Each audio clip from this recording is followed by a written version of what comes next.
Mesdames, Mesdemoiselles et Messieurs, je voudrais vous prier dans cette position d'aller chercher votre Bible avec votre main simplement et de la ramener vers vous et ensuite l'ouvrir dans les évangiles au livre de Jean.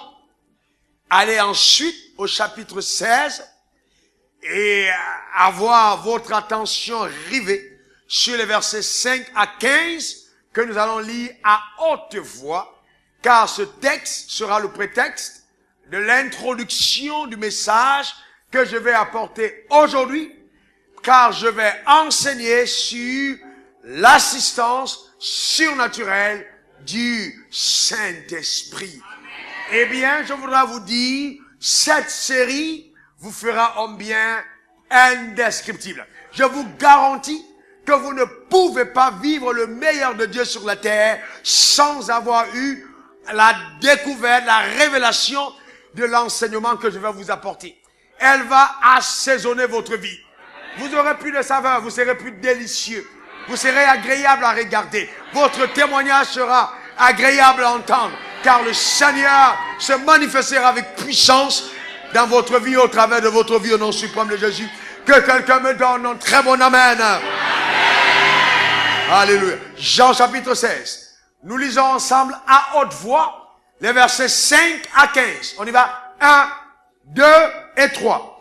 Maintenant, je m'en vais vers celui qui m'a envoyé. Et aucun de vous ne me demande, où vas-tu? Mais parce que je vous ai dit ces choses, la tristesse a rempli votre cœur. Cependant, je vous dis la vérité. Il vous est avantageux que je m'en aille. Car si je ne m'en vais pas, le consolateur ne viendra pas vers vous. Mais si je m'en vais, je vous l'enverrai. Et quand il sera venu, il convaincra le monde en ce qui concerne le péché, la justice et le jugement. En ce qui concerne le péché, parce qu'il ne croit pas en moi. La justice, parce que je m'en vais au Père et que vous ne me verrez plus. Le jugement, parce que le prince de ce monde est jugé. J'ai encore beaucoup de choses à vous dire, mais vous ne pouvez pas les porter maintenant. Quand le consolateur sera venu, l'Esprit de vérité, il vous conduira dans toute la vérité. Car il ne parlera pas de lui-même, mais il dira tout ce qu'il aura entendu et il vous annoncera les choses à venir. Il ne me glorifiera parce qu'il prendra de ce qui est à moi et vous l'annoncera. Tout ce que le Père a est à moi. C'est pourquoi j'ai dit qu'il prend ce qui est à moi et qu'il vous l'annoncera. Père, je veux te rendre grâce.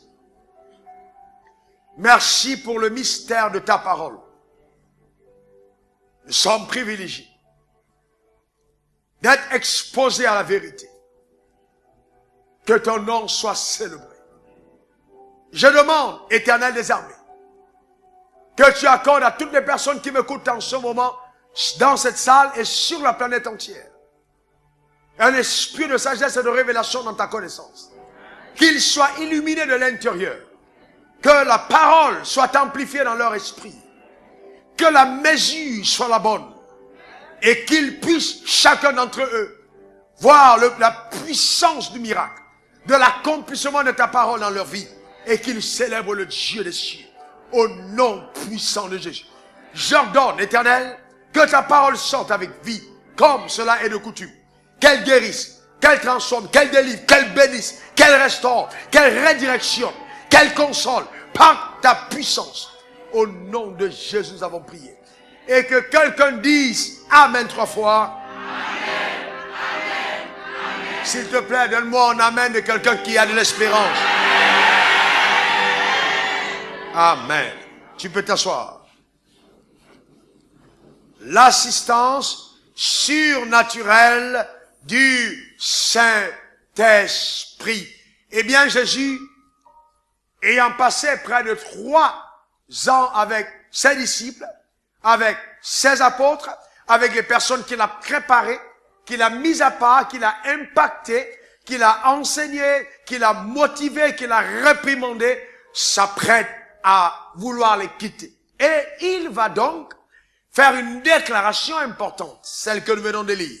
Il dit, il vous est avantageux que je m'en aille. C'est vrai que la séparation sera difficile. Vous ne m'aurez plus avec vous tous les jours. C'est vrai que vous avez des raisons d'être triste. Mais j'insiste, il vous est avantageux que je m'en aille. Car si je ne m'en vais pas, le consolateur ne viendra pas. Alors il annonçait la venue du Saint-Esprit sur la terre. Et il dit, c'est un avantage pour l'Église que le Saint-Esprit vienne, qu'il soit présent. Car s'il n'est pas là, la plénitude des desseins de Dieu pour votre vie ne s'accomplira pas. Il est avantageux que je m'en aille. Maintenant, écoutez-moi attentivement, mesdames, mesdemoiselles et messieurs. Il est important que vous puissiez comprendre que l'action de Dieu dans la vie d'un homme est une action compartimentée. C'est-à-dire quoi? Quand Dieu décide d'agir sur la terre, vous voyez, quand je parle de Dieu, je parle de Dieu dans son conseil entier. Dieu le Père, Dieu le Fils, Dieu le Saint-Esprit. Les trois, n'est-ce pas, se répartissent des tâches bien précises pour agir sur la terre. Et donc, nous ne pouvons pas entrer dans la plénitude des desseins de Dieu si nous limitons notre vie au Père. Ou alors, si nous focalisons notre attention simplement sur la personne de Jésus. Il est important que nous puissions prêter une attention particulière au Saint-Esprit qui a un rôle complémentaire à accomplir pour que l'œuvre même de la croix, la victoire sur les forces des ténèbres acquises par Jésus sur la croix, soit parfaite à notre égard.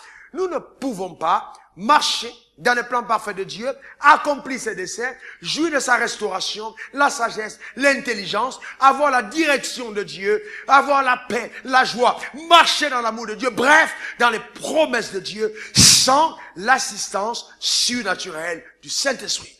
On a besoin d'avoir son assurance. Et c'est pour ça d'ailleurs que le Saint-Esprit nous a été présenté et introduit comme étant une aide. Il vient dans notre vie nous apporter une aide, nous aider, justement, chacun d'entre nous à vivre le meilleur de Dieu sur la terre des hommes.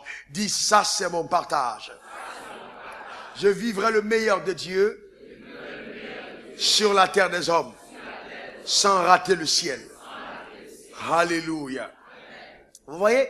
Donc c'est important de le comprendre. Vous savez que si vous limitez votre vie à une vie simplement naturelle, je vous garantis que le diable aura de l'ascendant sur vous. Car le naturel est bien contrôlé par la puissance des ténèbres.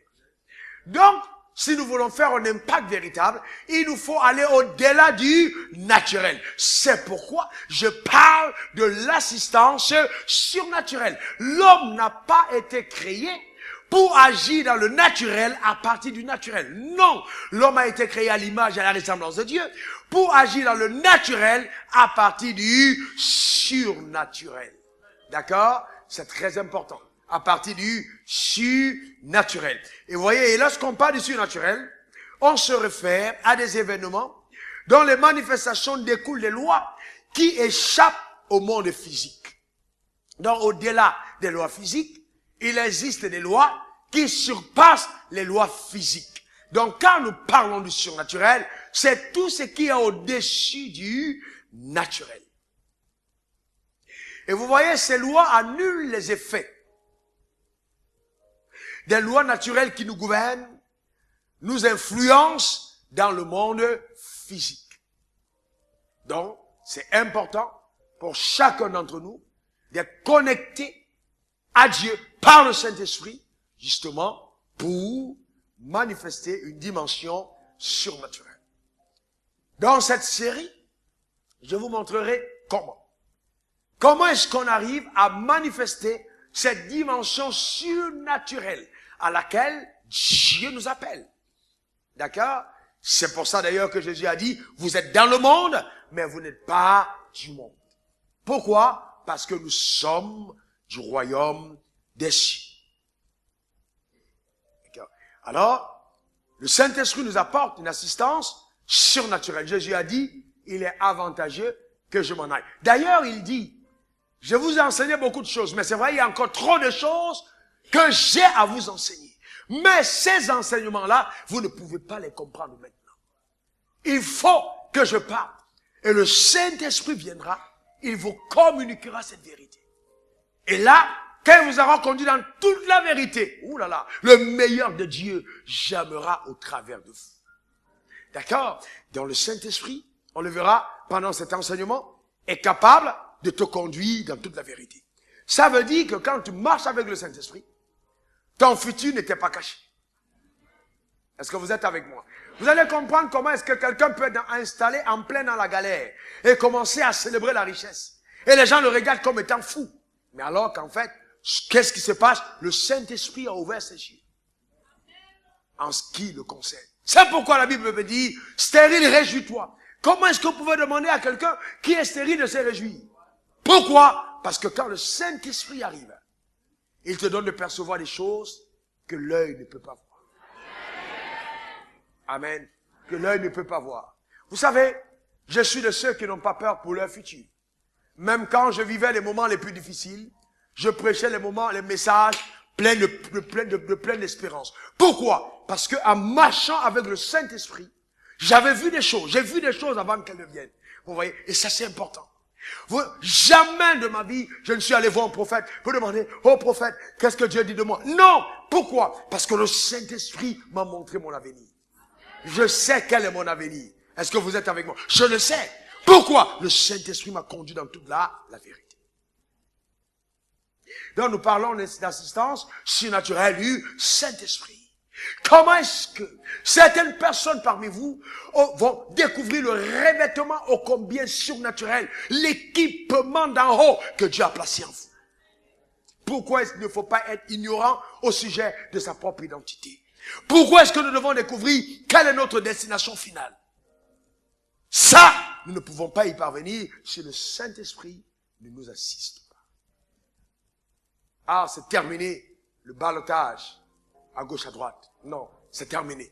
La stabilité est ton partage. Je te vois t'enraciner dans les promesses de Dieu et de voir tes racines s'étendre jusqu'aux profondeurs. Oh là là. Planté dans la présence de Dieu. Alors, qui est le Saint-Esprit? Si nous parlons de l'assistance surnaturelle du Saint-Esprit, nous devons savoir qui est le Saint-Esprit. Premièrement, il est important de comprendre que le Saint-Esprit est Dieu. Le Saint-Esprit est Dieu. Beaucoup de personnes ont pensé que le Saint-Esprit c'est l'onction. Non. Le Saint-Esprit c'est Dieu. Le Saint-Esprit n'est même pas le vent. Le Saint-Esprit n'est pas le feu. Les feux, le vent, l'eau sont les symboles du Saint-Esprit. Mais le Saint-Esprit c'est Dieu. Acte 5, verset 3 à 4. La Bible dit, Pierre dit, Ananias, mais pourquoi Satan a-t-il rempli ton cœur au point de mentir au Saint-Esprit et que tu aies retenu une partie du prix du champ? S'il n'eût pas été vendu, ne te restait-il pas? Et après qu'il ait été vendu, le prix n'était-il pas à ta disposition?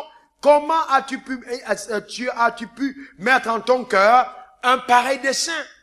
Ce n'est pas des hommes que tu as menti, mais à Dieu. Bien-aimés, rappelez-vous, chaque fois qu'un homme exerce sous l'office de Dieu et qu'il vous pose une question, quand vous mentez à cette personne, vous mentez au Saint-Esprit. Et quand vous mentez au Saint-Esprit, vous mentez à Dieu. Donc, il y a certainement quelqu'un qui doit se repentir de m'avoir menti. Non, que dis-je? Avoir menti au Saint-Esprit. Le Saint-Esprit est Dieu. D'accord? D'accord? Et voyons aussi 1 Corinthiens 3, verset 16. Ne savez-vous pas que vous êtes le temple de Dieu? Et que l'Esprit de Dieu habite au-dedans de vous. Vous voyez? On parle du temple de Dieu, mais c'est l'Esprit de Dieu qui habite au-dedans de nous. Donc, en fait, le Saint-Esprit est Dieu. D'accord? C'est important. Le Saint-Esprit est Dieu. Dieu est parfaitement 3 en 1. Quand on parle de Dieu et quand on parle de la Trinité, beaucoup de personnes ne le comprennent pas et ont beaucoup de mal à accepter que Jésus était 100% homme et 100% Dieu. Oui, oui et oui. Le Saint-Esprit est Dieu et Jésus est Dieu et le Père est Dieu. Donc dans le conseil de Dieu, nous avons Dieu le Père, nous avons Dieu le Fils, nous avons Dieu le Saint-Esprit. D'accord? C'est pourquoi, souvent quand vous lisez la Bible, vous avez l'impression que Dieu n'est pas le même dans ses réactions. Dans l'Ancien Testament, par exemple, vous vous rendez compte que Dieu détruit et le pécheur et le péché. Il rase, il va décimer, vous voyez, de façon terrible, les personnes qui se livrent au péché. Pourquoi? Parce que là, nous avons l'action de Dieu le Père. D'accord? Dieu le Père a un tempérament différent de Dieu le Fils. Dieu le Fils va venir vivre au milieu des pécheurs. D'accord? Il va vivre au milieu des pécheurs. Il va même donner sa vie pour les pécheurs. Pourquoi? Parce que c'est la personne du Fils. Et le Saint-Esprit ira plus loin. Il viendra vivre dans le pécheur qui s'est repenti. Faire de son corps son habitation. Et va commencer à apporter les conseils intérieurs. Donc il devient le conseiller suprême de la reine ou du roi que Dieu établit sur la terre. L'admirable conseiller. Pour que ta vie connaisse une véritable victoire, succès, éclat. Vous voyez, ça c'est important de le comprendre. Ok? Et ensuite, le Saint-Esprit est la première personne de la Trinité qu'on a vue sur la terre. La première personne de la Trinité qu'on a vue sur la terre. La première personne. Genèse 1, verset 1 à 2. La Bible dit, au commencement, Dieu créa les cieux et la terre. La terre était informe et vide. Il y avait des ténèbres à la surface de l'abîme, mais l'Esprit de Dieu se mouvait au-dessus des eaux. Donc, au commencement, la première personne de la Trinité qui est descendue sur la terre, dont la Bible nous manifeste l'évidence de sa présence, c'était le Saint-Esprit qui a commencé à se mouvoir au-dessus des eaux. Et c'est alors que Dieu dit que la lumière soit et la lumière fut. Bien, je suis d'accord. Quand le Saint-Esprit est présent, ça ne suffit pas. Le Saint-Esprit est présent pour veiller sur la parole que Dieu dit afin qu'elle s'accomplisse véritablement. Donc, le Saint-Esprit veille sur la parole de Dieu et non sur ta propre parole. Dieu dit que la lumière soit et la lumière fut. Pourquoi elle fut? Parce que le Saint-Esprit était présent, d'accord, sur la terre pour l'amener à manifestation. Le Saint-Esprit a été à la base de la création. Les hommes, les animaux et tout ce que nous voyons sur la terre a été créé avec l'assistance du Saint-Esprit. Job 33, verset 4. Il dit, l'Esprit de Dieu m'a créé et le souffle du Tout-Puissant m'anime. Job 33, verset 4. Le souffle de Dieu, l'Esprit de Dieu m'a créé et le souffle du Tout-Puissant m'anime. Donc là, il reconnaît qu'il a été créé par qui? Par le Saint-Esprit. Donc, vous voyez, nous avons été créés par le Saint-Esprit. Lève ta main droite et dis, oh, merci Saint-Esprit de m'avoir créé. Amen, c'est très important. Et c'est pourquoi, quand l'homme qui a été créé avec l'assistance du Saint-Esprit est tombé dans le péché et que la déchéance a été visible sur la terre, le Saint-Esprit ne pouvait pas rester à part. Donc le Saint-Esprit fait partie du plan de la rédemption. C'est ainsi que Marie est tombée enceinte par la vertu du Saint-Esprit et elle a conçu un fils. Ce n'était pas nouveau. Adam, qui a été créé à l'image et à la ressemblance de Dieu, avait été créé par l'assistance du Saint-Esprit. Et le second Adam, qui est venu pour la rédemption des hommes, a été créé par la vertu du Saint-Esprit. Il était conçu par la vertu du Saint-Esprit. Vous voyez, c'est très important. Et vous allez vous rendre compte que chaque fois que le Saint-Esprit est présent, qu'une naissance se fait, cette naissance est surnaturelle. La personne qui est conçue par le Saint-Esprit ne peut pas mener une vie qui soit semblable à la vie de tout le monde. Lève ta main vers le ciel, dis heureusement, le Saint-Esprit m'a donné de naître de nouveau. Alléluia. Amen. Vous savez que personne ne peut venir à Dieu si le Saint-Esprit l'attire. C'est vrai que quelqu'un aurait dit, oh, là là, j'aurais bien aimé, moi aussi, naître par la vertu du Saint-Esprit. Eh bien, c'est ce qui est arrivé quand tu es né de nouveau. C'est exactement ce qui s'est passé. Le Saint-Esprit est descendu, il a enlevé l'ancien cœur, il a changé l'homme intérieur, il a remis un nouvel homme, créé selon Dieu à l'intérieur. Et cet homme est capable d'exploits exceptionnels sur la terre des hommes. Comme Jésus a marché, toi aussi tu peux marcher. C'est pour ça que la Bible l'appelle le premier-né d'entre plusieurs frères. Lève ta main vers le ciel, dis en ce qui me concerne, je suis le frère ou la sœur de Jésus. Alléluia, Jésus est de ma famille. Amen. Oui, c'est très important. Donc, si le Saint-Esprit est Dieu, le Saint-Esprit est aussi une personne. Donc, le Saint-Esprit a des émotions. Le Saint-Esprit, vous voyez, il peut être attristé. Éphésiens 4, verset 30. On peut attrister le Saint-Esprit. Vous voyez? Et vous savez, souvent quand vous avez des réunions, vous avez préparé dans la prière, comme chaque fois que je prends la parole sur ce pupitre béni, sur cet autel de Dieu, vous voyez, c'est des moments préparés. Mais si des personnes dans la salle n'ont pas la révérence de la présence du Saint-Esprit, ils peuvent l'attrister. Le Saint-Esprit est une personne. Ensuite, le Saint-Esprit a une intelligence. Il est intelligent. C'est pour ça qu'il peut donner des dons à des gens comme il veut. 1 Corinthiens 12, 9, 11. Vous voyez? Si, vous voyez, il est intelligent. Il sait ce qu'il fait, le Saint-Esprit. Il est parfaitement intelligent. Et ensuite, vous voyez, il a une volonté. Et un intellect comme il veut. Il a une intelligence. Romains 8, verset 27. Donc c'est important de le comprendre. Donc c'est aussi une personne. Avec une intelligence, une volonté, avec des émotions.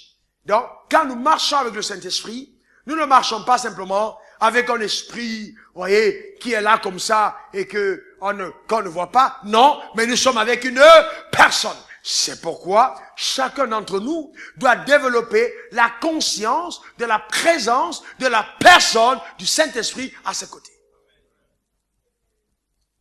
Pourquoi vous ne dites pas un bon amen? Alors, je parlerai avec vous. Pendant cette série, j'ai étudié profondément sur cette question, conduit encore par le Saint-Esprit, de 21 choses que le Saint-Esprit produit dans notre vie et qui apportent une assistance surnaturelle, n'est-ce pas, à notre égard. Et ce matin, certainement que nous couvrirons 3 de ces points. D'accord? Nous allons passer le temps dans la parole. Parce que je vais vous dire une chose, c'est important, d'ailleurs vous allez comprendre l'importance de rester avec la parole. La première chose que le Saint-Esprit fera, la toute première, il te donnera d'entendre la voix de Dieu. Il te donnera d'entendre la voix de Dieu. Je décrète que dans cette assemblée, et ceux qui m'écoutent en ce moment, vous êtes des personnes qui entendez distinctement la voix de Dieu. Comme je vous parle, vous entendrez votre Père vous parler clairement. Que quelqu'un dise Amen. Amen. Vous imaginez que vous donnez naissance à un enfant et que un mois, l'enfant, il est peut-être là, il pleure, il rit, il mange, 2 ans, 3 ans, mais jamais, quand vous parlez à l'enfant, il est capable de vous entendre. Vous serez un père triste, une mère très triste, que l'enfant ne puisse pas entendre. La première chose que le Saint-Esprit fait dans la vie du croyant, c'est qu'il lui donne d'entendre clairement la voix de Dieu. Jean 10, verset 3 à 5. Le porteur lui ouvre et les brebis entendent sa voix. Est-ce qu'il y a une brebis du Seigneur ici? Est-ce que quelqu'un est une brebis de Dieu? Vous savez, ça, ce n'est pas une, vous voyez, c'est une promesse. Ces brebis entendent sa voix. Waouh! Elles entendent sa voix. Il appelle par leur nom les brebis qui lui appartiennent. Pas par leur titre. Par leur nom. Donc il ne viendra pas t'appeler bishop, archevêque, révérend, pape. Ça n'a rien à voir. Il t'appelle par ton nom. Certains d'entre vous, vous n'aimez pas votre nom. Mais c'est le nom que le Saint-Esprit va utiliser pour t'appeler. Il t'appelle par ton nom. Amen. C'est par ton nom qu'il t'appelle. Même si tu t'appelles Zougwaga. Il t'appelle par ton nom. Amen. D'accord? Et il dit, il est connu dehors. Lorsqu'il les a fait sortir toutes ses propres brebis, il marche devant elle. Ouh, j'aime ça. Il marche devant elle. Et les brebis le suivent. Oh là là. Il marche devant elle. Amen. Vous voyez ce que je veux dire? Il marche devant elle. Certains d'entre vous, quand vous marchez, on a l'impression que c'est les démons qui sont devant. La Bible dit, il marche devant elle. Amen. Amen. Lève ta main droite, Seigneur, merci. Parce que tu es constamment devant moi. Amen. C'est très important. Il marche devant elle et les brebis le suivent. Donc c'est une promesse que nous avons de Dieu. Une promesse d'alliance. Les brebis entendent sa voix. Nous allons entendre la voix de Dieu, chacun d'entre nous, clairement. Quelqu'un me dira, mais pasteur, comment est-ce que je ferai pour reconnaître que c'est sa voix? Tu la reconnaîtras. Est-ce qu'il y a quelqu'un parmi vous qui peut reconnaître ma voix quand je parle? Si vous fermez vos yeux, et puis soudainement quelqu'un arrive, il parle. Est-ce que vous reconnaissez la voix de Wafo? Vous reconnaissez ma voix? Alors dites-moi, comment est-ce que vous reconnaissez ma voix? Comment est-ce que vous la reconnaissez? L'intonation de ma voix. Comment? Par mon accent. Oui. Ensuite, par l'habitude. Et quoi d'autre? Quelle est la couleur de ma voix? Elle est jaune, verte ou rouge? Quelle est l'odeur de ma voix? Ma voix dégage l'odeur du Saint-Esprit. Amen. Et ma voix a la couleur de l'onction. D'accord? Donc elle est colorée par l'onction divine. Alléluia. Donc de la même manière que vous entendez ma voix, alors je vous garantis, vous entendrez distinctement la voix de Dieu. Je dis distinctement. Et celui qui le rendra possible, c'est le Saint-Esprit. Alléluia. Mais il a fait une parenthèse. Saint-Esprit. Saint-Esprit. Donc c'est un esprit qui aime se mouvoir quand les choses sont saintes. C'est pourquoi, souvent, il veut bien, mais ce n'est pas saint. C'est pour quelqu'un. Alors vous vous rendez compte que c'est très important d'entendre la voix de Dieu. Parce que vous allez vous rendre compte que tous les exploits exceptionnels dans le royaume naissent du fait que nous avons entendu la voix de Dieu. Par le Saint-Esprit. Imaginez quelle serait la destinée d'Abraham s'il n'avait pas entendu Dieu lui dire, quitte ton pays, ta patrie, la maison de ton père. Abraham serait mort anonyme. Personne n'aurait connu Abraham. Pourquoi? Parce que il n'avait pas entendu. Bien-aimé, si vous ratez le coup de la voix de Dieu, vous pouvez passer à côté de votre destinée. Votre destinée se révèle quand la voix de Dieu se fait entendre par vos oreilles. Votre destinée se révèle quand la voix de Dieu se fait entendre par vos oreilles. Donc c'est très important d'entendre. Il te fait entendre. Entendre la voix. Certains d'entre vous seraient peut-être encore dans les bars ou dans la désolation si j'avais pas entendu Dieu me dire va en Côte d'Ivoire. Si j'avais accepté de partir au Burkina ou au Mali comme ça m'avait été proposé. Certaines personnes seraient probablement pas où elles sont aujourd'hui, parce que, quelque part, j'aurais pas entendu. Et peut-être que je serais même en train de devenir berger au Burkina. Je serais peut-être éleveur de moutons aujourd'hui. Vous voyez, parce que quand vous passez à côté de l'écoute de la voix de Dieu, vous passez à côté de ce que le ciel vous réserve. Vous voyez? Donc c'est très important d'écouter sa voix. Très, très important. Écoutez la voix de Dieu. D'accord? Et c'est la racine, le même mot. La foi vient de ce qu'on entend. La foi vient de ce qu'on entend. La foi vient de ce qu'on entend. Donc si je veux opérer par la foi, il me faut entendre. Il faut entendre. Je ne peux pas dire que je marche par la foi tant que je n'entends pas. D'accord? Il faut donc que je puisse entendre. Et celui qui m'amène à l'écoute, c'est le Saint-Esprit. Donc c'est une assistance incroyablement favorable. Qu'écouter la voix du Saint-Esprit. Maintenant, suivez-moi bien. Ta vie est déterminée par la qualité de ce que tu entends. Donc, je reprends. Ta vie est déterminée par la qualité de ce que tu entends. Beaucoup de personnes pensent que leur vie connaîtra de l'ascension si on a prophétisé sur elle. Non. Je peux prophétiser sur toi, mais tu n'entends rien. Je peux enseigner, mais tu n'entends rien. Toutes les personnes qui m'écoutent en ce moment ne m'entendent pas. Du moins, ne comprennent pas après avoir entendu. Parce que je peux entendre sans comprendre. Et c'est pour ça que dans Matthieu 4, verset 24 à 25, la Bible dit, il dit encore, prenez garde à ce que vous entendez. Prenez garde à ce que vous entendez. On vous mesurera avec la mesure dont vous serez servi.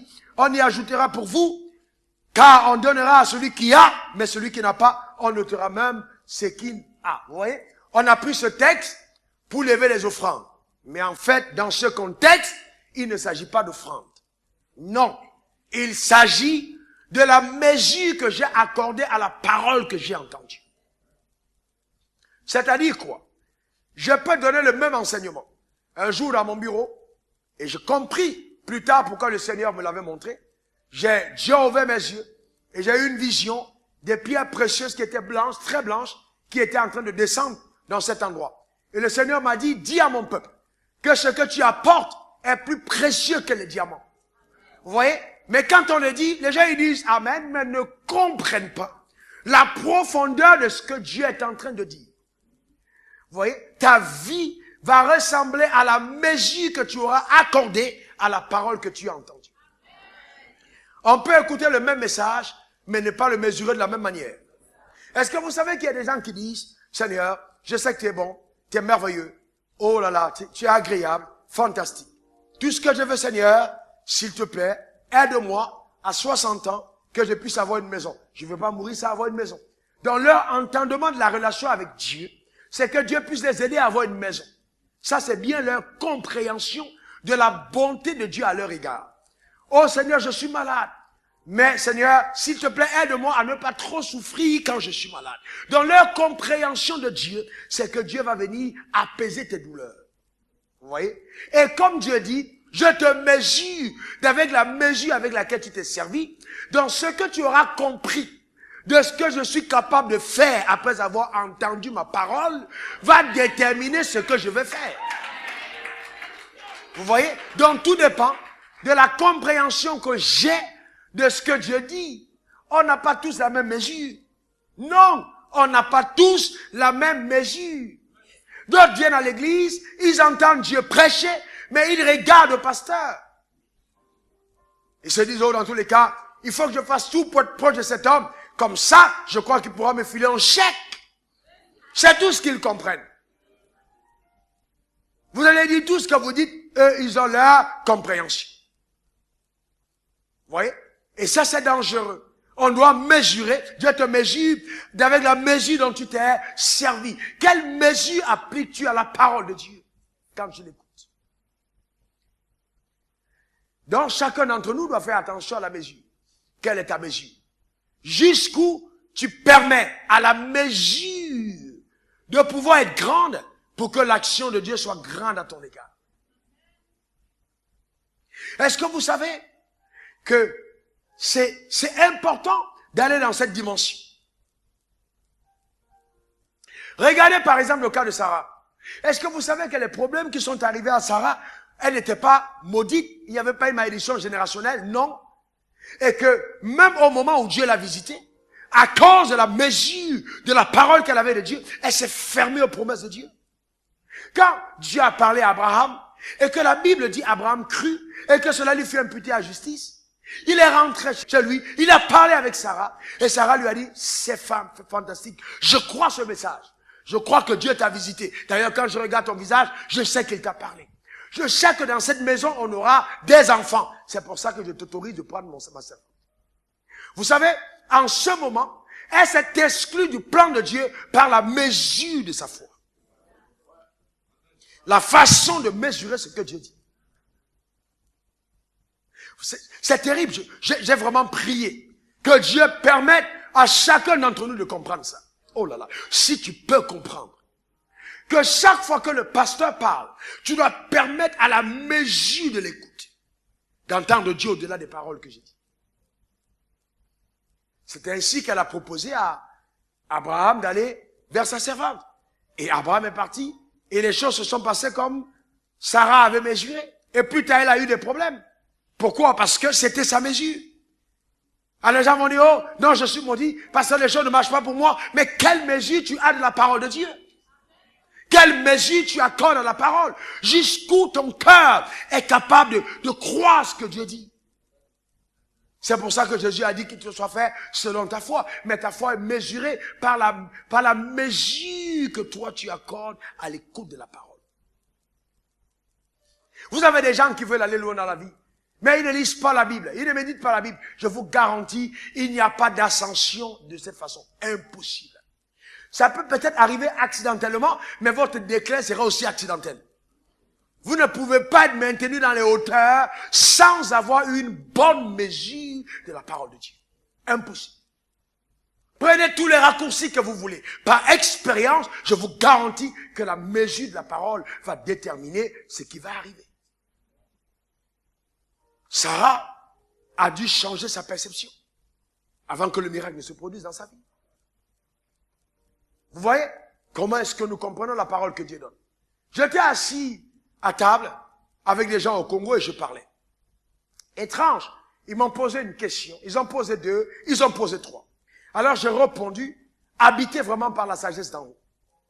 Et tous étaient au bord de la table, des hommes intelligents.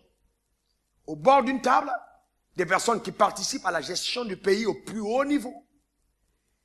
Et donc j'étais étonné de voir que j'ai dit certaines phrases, mais chacun d'entre eux était allé à un niveau plus différent l'un des autres.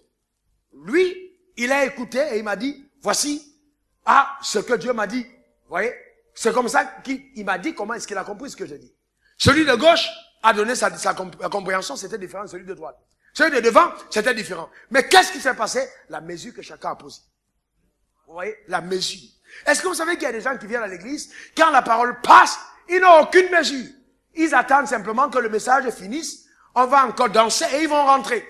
Et dans leur cœur, leur mesure c'est « je suis allé au culte ». Non, non et non. C'est pas « je suis allé au culte », mais je suis allé à la rencontre de Dieu et il a parlé à mon cœur. J'ai reçu quelque chose du ciel ce matin. Et le quelque chose que j'ai reçu ce matin a affecté ma destinée. Je vais vous montrer comment ça se passe. Je vais vous montrer comment ça se passe. Je vous garantis que si vous prenez cette clé, votre vie sera un délice délicieux. Je vous garantis.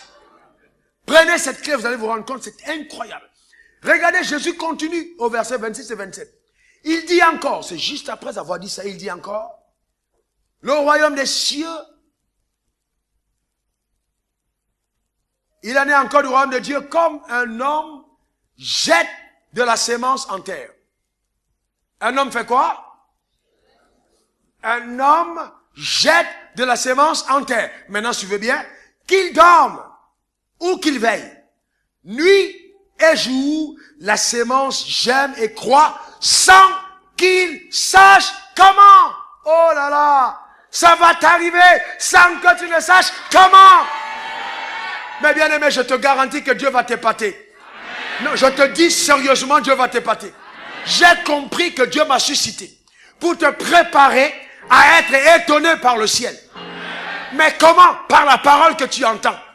Il dit que le royaume des cieux est comme un homme qui jette la sémence en terre. Bien aimé, la parole que tu entends maintenant est une sémence que tu as jetée en terre. Dans la mesure que tu as placée, c'est une sémence. C'est que ce soit pour ta destinée, ton mariage, ton travail, tes affaires, tu as donné une mesure.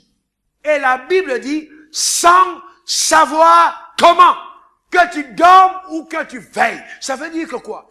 Quand la mesure a été appliquée, si tu veux rétrograde même, ça veut dire le sommeil. Rétrograde même. Ne viens même plus à l'église. Mais là, ce que tu as mis en terre va provoquer quelque chose qui va arriver dans ta vie. Parce que c'est ton principe. Et tu ne sauras pas comment. Tu ne sauras pas comment. Tu n'as pas besoin de prier. Tu n'as pas besoin de crier. Mais tu as besoin de croire. Vous voyez, l'entendement que nous avons de la parole. Je ne sais pas si vous me comprenez. Sans savoir comment. Je me rappelle ce fils qui me raconte, d'ailleurs avec sa fiancée, qui me dit, papa, tu sais, mon futur mari écoutait tes messages de nuit comme de jour, pendant 3 ans. Chaque fois, il courait sur Internet. Est-ce qu'il y a un nouveau message? Et il me dit lui-même, que chaque fois il y avait un nouveau message dans la journée, où j'étais dans la joie, j'étais excité, et je demandais à ne pas manger lourd le soir. Pourquoi cet homme croyait que la parole était la clé de sa destinée? Et il y mettait une attention particulière. Quand soudainement, sans qu'il ne sache comment, sans avoir envoyé une demande, il a été appelé auprès de la haute autorité. Et sa vie a basculé, je dis, sauvagement, brutalement, paf, Dieu l'a élevé. Vous savez, il y a des élévations. Quand ça arrive, certaines personnes vont commencer à croire que tu as mis ta main quelque part. Non, c'est la conséquence de ce que tu as gardé dans le cœur. Sans savoir comment. Parce que la parole que tu gardes dans le cœur va déclencher une action invisible des anges qui vont commencer à travailler pour amener à manifestation ce en quoi tu as cru. Au point où sa propre fiancée me dit, l'atmosphère dans laquelle nous vivons aujourd'hui, c'est au-dessus de tout ce que j'imaginais. Je vois la gloire, je vois l'argent, je vois si. Je suis étonné et épaté de ce que je vois. Le vrai problème, vous voyez, des gens viennent à l'église, ils veulent seulement qu'on prie pour eux. Impose-moi les mains, prophétise sur moi, déclare une parole, mais vous ne voulez pas faire d'efforts personnels pour mesurer la parole dans votre cœur. Vous voyez, même ma vie personnelle aujourd'hui, bien aimé. Ah non, je vous dis une chose, notez-le ce matin. Quand vous me regardez, il y a des choses incroyables qui sont encore à venir. J'ai tellement semé qu'il y a une machine au ciel qui est en train chaque jour de renvoyer sur la terre les choses que j'ai emmagasinées dans le cœur. Donc, le diable ne peut rien faire à partir du moment où dans ton cœur, tu vois, tu gardes la parole, que la mesure est bonne. Il faut avoir la bonne mesure. Il faut avoir la bonne mesure. On te mesure de la mesure avec laquelle tu t'es servi. Il faut avoir la bonne mesure. On ne peut pas venir à l'église seulement pour manger, boire et dormir. C'est pas possible. Il faut avoir la bonne mesure. Nous avons besoin d'aller à une autre dimension de notre marche avec Dieu. D'accord? C'est très important. Et vous voyez, quand tu entends Dieu, ça devient une révélation. Et cette révélation va produire en toi l'illumination. Tu seras illuminé de l'intérieur. Et là, c'est comme une semence que tu as posée dans ton homme intérieur, que tu as mise dans une terre. C'est ça, justement. Et c'est pourquoi vous pouvez voir des gens, ils n'ont pas d'argent, mais ils sont heureux. Ils n'ont pas de travail, mais ils sont contents. Ils sont heureux, ils aiment Dieu. Le bonheur ne vient pas de ce qu'on a, mais de ce qu'on est. Vous voyez? Et celui qui te donnera la révélation de qui tu es, c'est le Saint-Esprit. Donc c'est important d'avoir accès à cette dimension. Qui tu es.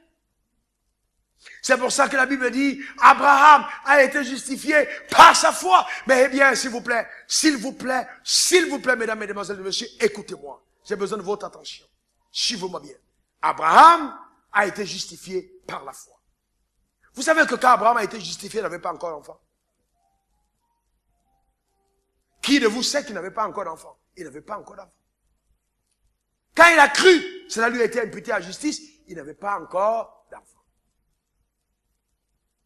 Mais maintenant, l'enfant qui est arrivé était la résultante de la foi qu'il avait eue. Et même quand il fut mis à l'épreuve, en disant, donne-moi ton fils, Dieu lui donnait simplement l'opportunité de vivre dans le physique ce qu'il avait déjà vécu dans le cœur. Je reprends. Écoutez-moi bien. Chaque fois que les choses vous arrivent physiquement, elles vous sont déjà arrivées en esprit. Rien ne vous arrivera sur la terre sans que dans votre esprit, vous n'aurez permis à cette chose d'arriver. C'est d'abord dans ton homme intérieur. C'est d'abord à l'intérieur. C'est pour ça même souvent, quand tu veux mourir, souvent même la mort va aller faire un complot avec ton esprit pour que ton esprit te voie mourir avant que tu ne meures. Certains d'entre vous, vous êtes tombés malades avant d'être malades. Je sens que je suis malade. Le médecin dit, il n'y a rien. Tu dis, non, non, non. Docteur, je sens que il dit, il n'y a rien. Et qu'est-ce qui se passe? Ton esprit a déjà établi le verdict, je suis malade. Que tu dormes ou que tu veilles, la maladie s'installe. C'est dans l'homme intérieur. Donc quand Abraham apporte son fils et qu'il s'en va sur la montagne, c'est pas Dieu qui a dit cet enfant va ressusciter. Non, non, c'est Abraham lui-même. Quand la Bible dit dans Hébreux 11, verset 19, il pensait que Dieu est puissant, même pour ressusciter les morts, aussi le retrouvera-t-il par une sorte de résurrection. Donc Abraham lui-même, quand il a pris son fils Isaac et qu'il partait, il disait, mon Dieu est puissant, mon Dieu va le ramener. C'est différent de celui qui dit, ah, moi je comprends même pas, pourquoi est-ce que je donne? Ah, vraiment, on demande trop d'argent dans cette église. Le dimanche passé à donner, ce dimanche je donne, et puis tu donnes. Alors, mais c'est normal que justement le ciel soit d'airain sur ta tête, parce que ce n'est pas un problème d'onction, c'est un problème de mauvaise perception dans ton cœur. Et c'est la raison pour laquelle je ne manipule pas les gens pour qu'ils donnent. Et je ne force pas que les gens donnent. Si, j'ai dit au pasteur, t'as semé ici, et les gens ne croient pas en ton ministère, reste calme. Dieu va envoyer un avion privé te chercher pour te récompenser ailleurs. C'est pas un problème pour Dieu. Est-ce que vous me comprenez? C'est pas un problème. Est-ce que vous pensez que, et parce que les hommes ont rejeté Jésus et l'ont crucifié, qu'il n'était pas Dieu? Ceux qui l'ont rejeté, c'était leur problème, mais moi je l'ai accepté.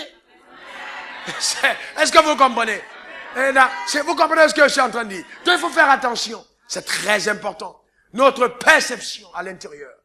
Vous ne pouvez pas être assis en hôtel comme celui-ci et avoir une vie qui soit normale. C'est-à-dire, non, c'est pas, même si tu es cadre, c'est pas normal pour toi. Dans cette église. C'est pas normal. Même si tu es cadre, ce n'est pas normal. C'est pas ta place. Ça, c'est une église des personnes qui sont des élites. Tu n'es qu'en position de transition. Il y a des choses agréables qui sont à venir. Est-ce que tu me comprends? Je te garantis. C'est pour ça que certains d'entre vous même si vous voulez me faire une offrande maintenant, je vais vous dire, attendez, dans 10 ans. Faites-la 10 ans plus tard. Quand la plante aura poussé et que les fruits seront formés, alors vous viendrez dire, merci papa, pour le travail que tu as fait dans ma vie. Aujourd'hui, je vois ce que je suis devenu. Je rends grâce à Dieu. Vous voyez? Donc, premièrement, Dieu nous donne d'écouter, le Saint-Esprit nous donne d'écouter. Deuxièmement, il nous donne une direction. Dis après moi, direction divine. Direction divine. Encore, direction divine. Direction divine. Oh, tu as besoin de direction.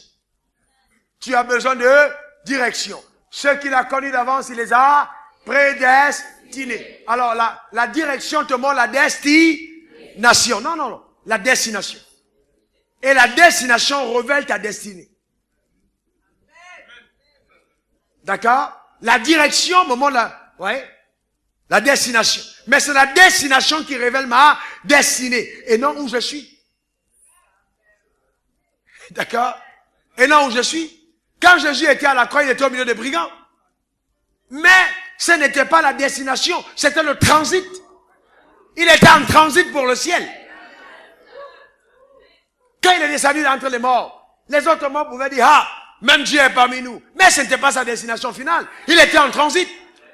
Quand je m'en vais aux États-Unis et que je transite à Charles de Gaulle, les Français peuvent dire ce qu'ils veulent. Je ne suis pas venu en France. Même si je suis en France de façon temporaire. C'est pas parce que tu as transité dans la galère que tu es un galérien. Non, il faut comprendre. Est-ce que vous me comprenez? Tu n'es pas un galérien. Est-ce que quelqu'un comprend? Tu as transité dans le célibat, mais tu n'es pas célibataire. Tu as transité, n'est-ce pas, dans le fait de ne pas être fertile. Non, mais tu n'es pas... Non, tu es fécond. Non, il faut faire attention. Les transits sont obligatoires, mais la destination est ce qui compte. C'est pourquoi il dit, lorsque même tu passeras par l'ombre de la vallée de la mort, ne crains aucun mal. Voyez? Est-ce que vous me comprenez? Il y a une destination. Est-ce que vous me comprenez? C'est pour ça que vous devez vous prendre au sérieux. Prenez-vous au sérieux. Prenez-vous au sérieux. Ne soyez pas intimidés, ne soyez pas intimidables. Il y a une destination pour toi.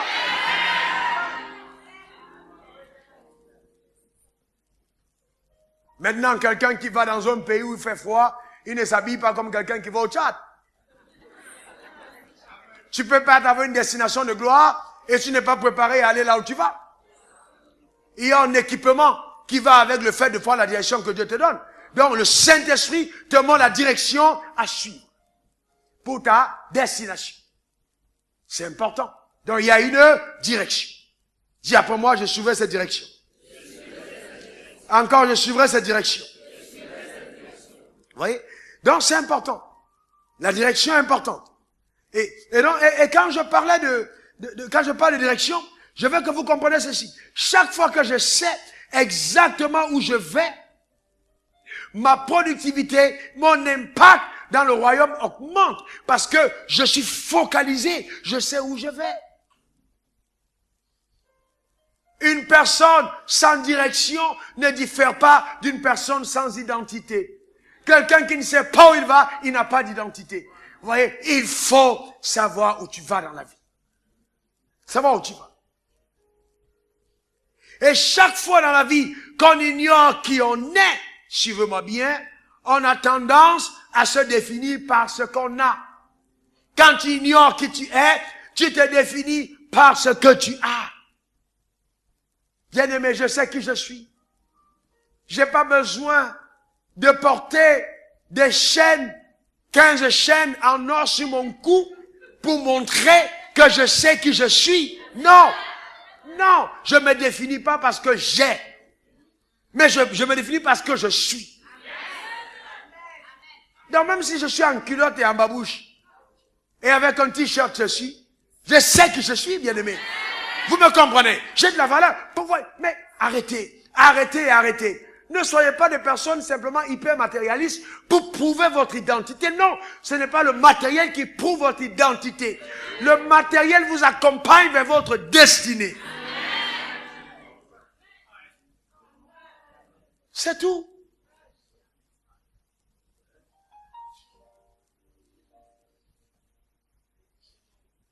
Donc, il faut que nous comprenions. Il faut que nous comprenions cela. Parce que la révélation de ton identité va te conférer tes responsabilités. Qui a déjà vu un commissaire de police qui lève la main? Qui a déjà vu un commissaire de police? Dites-moi, vous voyez le commissaire de police, n'est-ce pas? Vous voyez la tenue du commissaire. D'accord? Ah, ok. Dites-moi, quand tu es nommé commissaire, tu es nommé commissaire pour porter ta tenue ou tu es nommé commissaire pour faire autre chose? Est-ce qu'on est nommé commissaire pour porter sa tenue? Non! Mais la tenue révèle que tu es un commissaire. Mais le commissaire est là pour la sécurité nationale. Donc si je suis dans la police et que je me contente de ne porter que ma tenue sans accomplir mes responsabilités, je suis quelqu'un qui vraiment n'est pas utile dans le corps. Donc il y a des gens qui sont là, je suis pasteur. Oh, je suis pasteur. Attention, je suis bishop. Mais, ouais, d'accord, t'es bishop, ok, d'accord. On veut voir ce qu'un bishop fait. D'ailleurs, j'ai près de, aujourd'hui peut-être 75 bishops sous moi. Les bishops, ce sont les responsables de cellules. Des églises que, vous comprenez ce que je veux dire. Donc ça, c'est des bishops. Et les bishopettes et tout ça, ça c'est, vous voyez. Mais aujourd'hui, on a changé toutes ces choses et les gens se définissent par les titres. Je suis révérend. Ça veut rien dire. Je suis apôtre. Ah non. Hein? Ah, Benjamin. Non, non, non, non, non. Apôtre Benjamin. C'est pas ton nom. C'est pas ton nom. Est-ce que vous me comprenez? Vous pensez qu'un commissaire de police a besoin de sa tenue pour t'arrêter? Non. Il ne peut pas t'arrêter quand il est en civil? Si, et souvent même être en civil, c'est nécessaire. Dis à ton voisin. Est-ce que vous me comprenez? C'est important de comprendre ces choses. Vous voyez? C'est très important. Donc c'est important d'avoir la révélation. D'accord? Et de suivre la direction à suivre. D'avoir la direction où on va. Regardez un peu Élie. Je veux terminer avec ça. Bientôt. Regardez Élie. Élie a été envoyé vers le torrent. N'est-ce pas? Il est resté, il était nourri par un corbeau. Vous savez que le corbeau est un animal extrêmement avare, qui ne donne même pas la nourriture à ses propres enfants. Mais pourquoi est-ce qu'il a été nourri par le corbeau? Parce que Dieu l'y avait envoyé. D'accord? Je vais vous dire une chose. S'il y a un seul homme de Dieu sur la terre qui ne manquera jamais de rien, c'est Raoul Wafo. Ça, j'en suis. Je peux rendre témoignage de ça. Je ne sais pas en ce qui concerne le révérend Soumoro ou les autres. Moi, je rends témoignage de moi. Pourquoi? Parce que je sais que j'ai suivi Dieu. Chaque fois que vous savez, que vous avez suivi Dieu, vous pouvez dire que vous êtes sûr que vous ne manquerez de rien. L'Éternel est mon berger, je ne manquerai de... Oh, alléluia. Je déclare sur ta vie que cette parole se fera chair. Tu seras embarrassé par les présents, saturé de cadeaux. Et tu vas te rendre compte que le naturel ne peut pas te définir. Que quelqu'un donne un bon amen. Il n'y aura même plus de place pour tes costumes à la penderie. Tes chaussures vont descendre jusque dans le couloir. Tu seras obligé de réaliser qu'en fait, c'est pas la chaussure qui fait tes pieds, mais ce sont tes pieds qui donnent la valeur à la chaussure. Est-ce que quelqu'un comprend? Je déclare que ça, c'est un partage. Nous devons sortir de ministère où on mange la manne et la caille chaque jour. Et entrer à la terre promise, parce que c'est sûr encore on a été appelé. D'ailleurs, je vois des personnes dans cette salle qui vont offrir des chaussures, qui vont offrir des costumes, des voitures. Amen, c'est ta destinée. C'est sûr à quoi tu as été appelé. Lève-toi et prends ta position. Est-ce que tu me comprends? C'est important de comprendre ces choses. D'accord? Quand tu suis la direction, il n'y a pas de problème. Il n'y a aucun problème. Mais il est arrivé aussi qu'Élie se trouve en problème au torrent.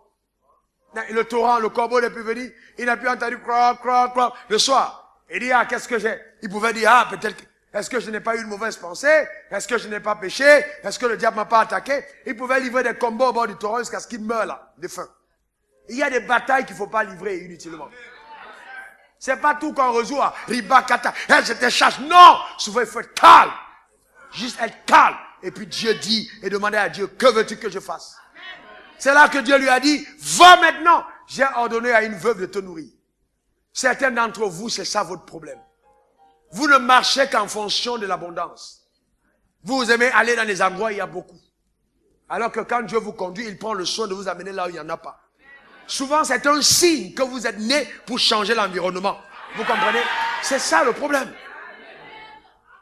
On l'a amené chez la veuve. Il pouvait choisir, il était loin. Et de passer la maison de la veuve pour entrer chez un riche. Il serait peut-être mort de cancer. On doit apprendre à suivre Dieu. Là où il t'envoie, il faut y aller. Est-ce que ça va? C'est important. Pourquoi? Parce que, je termine avec cela, partout où Dieu te conduit, quand il te donne sa direction, il y a toujours sa provision. Il y a toujours sa provision. Je déclare sur ta vie que tu ne manqueras de rien. J'ai dit tu ne manqueras de rien. Certaines personnes qui m'écoutent ici et ailleurs, Dieu vous a suscité pour être des provisionnaires par rapport à la vision que je porte et que certaines d'autres personnes portent. Faites simplement ce que Dieu vous a demandé de faire. Tu ne manqueras de rien. L'Éternel est mon berger, je ne manquerai de rien. Psaume 23, verset 1. L'Éternel est mon berger, je ne manquerai de rien. Arrêtez-moi les évangiles où on est en train de dire aux gens, non, tu n'as pas payé ton loyer depuis 7 mois parce que Dieu est en train de t'éprouver. L'épreuve de Dieu ne te conduira jamais dans la honte, jamais de la vie. Il va te prouver, mais jamais t'humilier. Faut jamais oublier. Ne confondez pas les deux. Plus de 3 mois d'arriéré, ça commence à être extrêmement problématique. Je décrète sur ta vie que ça change. Mais maintenant, si tu as pris ça pour aller faire des choses qu'il ne fallait pas faire avec, d'accord, aller t'amuser avec ça, alors je décrète que cette saison dure encore un peu pour que ton cœur revienne à Dieu. Parce que certains d'entre nous, il faut que la sécheresse soit bien sèche pour que nos cœurs comprennent dans la dureté de l'épreuve que nous ne devons plus faire ce que nous faisions avant. Est-ce que ça va? Pourquoi vous êtes calme? Dis à ton voisin, attention, il faut...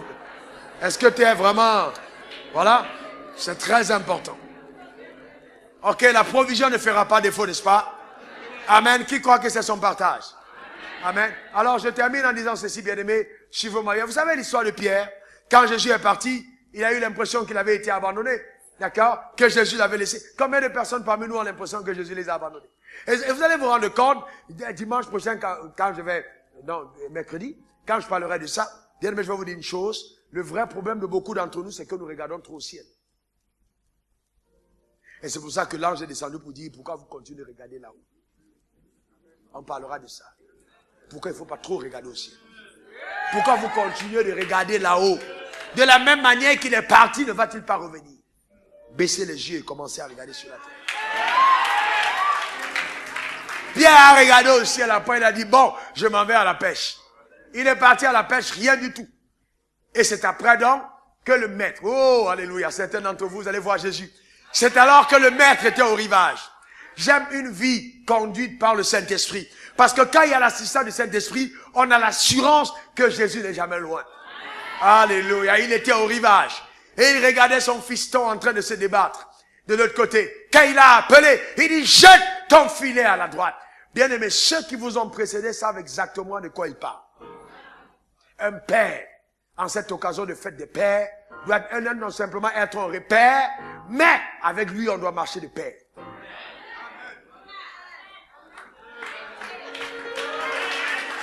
Je dis, en cette occasion de fête de père, un père ne doit pas simplement être un repère, mais avec lui, on doit marcher de pair. C'est très important. Jette ton filet à la droite, quand il a jeté son filet. Mais il ne pouvait plus tirer. Il a dû appeler le secours. Il ne s'était pas préparé à la peste miraculeuse. Il était préparé simplement à prendre le poisson pour aller nourrir sa famille. alors que Dieu l'avait basculé dans une destinée glorieuse. Et au pied du maître, le grand pâtissier, le grand cuisinier, le cuistot qui prépare les mets chaque jour pour chacun d'entre nous, avait déjà préparé le poisson et il avait fait descendre le pain du ciel, posé à ses pieds. Quand Pierre est revenu, il voulait lui dire, pourquoi tu te débats à chercher loin de moi ce qui est déjà là, prêt à mes pieds, préparé pour toi. Amen. Que Dieu bénisse ta vie. Écoute-moi bien, qu'il te comble. Un jour, Jésus a dit, vous êtes purs à cause de la parole que vous avez entendue. Je sens l'onction de Dieu sur moi pour te dire ce matin qu'à cause du message que tu as entendu, ta destinée ne sera plus jamais la même. Tu es béni à cause de la parole que tu as entendue. Que le ciel t'environne, que la présence de Dieu soit une réalité à tes côtés. Tous les jours au nom puissant de Jésus. Donne-moi un bon amen. Donne-moi un bon amen. Que le ciel te visite. S'il y avait quelque chose dans ta vie qui hier semblait impossible, j'ordonne que ça change radicalement au nom suprême de Jésus. Tu es comblé, béni, arrosé par le ciel. Alléluia. Tu n'es jamais seul. L'assistance surnaturelle du Saint-Esprit sera toujours à tes côtés. Au nom suprême de Jésus. Et que quelqu'un dise 3 fois Amen. Amen. Amen. Que Dieu te bénisse richement.